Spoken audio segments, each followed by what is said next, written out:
ৰাজপথৰ গাঁত শীঘ্ৰে পুতিবলৈ জিলা উপায়ুক্তসকলক নিৰ্দেশ মুখ্যমন্ত্ৰী ডক্টৰ হিমন্ত বিশ্ব শৰ্মাৰ ৰাজ্যজুৰি হোৱা বিৰূপ প্ৰতিক্ৰিয়াৰ পিছতে উপায়ুক্তৰে ভিডিঅ' কনফাৰেন্সিং মুখ্যমন্ত্ৰীৰ কামত অৱহেলা কৰা কেইবাজনো উপায়ুক্তক সকিয়নি মুখ্যমন্ত্ৰীৰ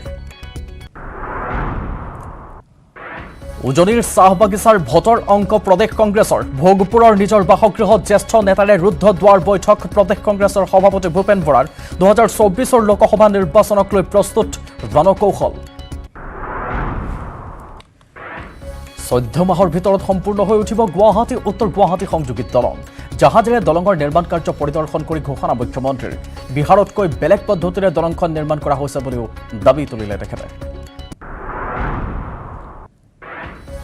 তৃতীয় দিনাও শিলখাকত যুদ্ধংদেহী পৰিস্থিতি স্থানীয় লোকৰ বাধাৰ বাবে আজিও প্ৰশাসনে কৰিব নোৱাৰিলে জৰীপ শিলখাকত থকা জিঞ্জাৰ হোটেলক বৈধভাৱে তৰুণ গগৈ চৰকাৰে মাটি আবণ্টন দিয়া বুলি ঘোষণা মুখ্যমন্ত্ৰীৰ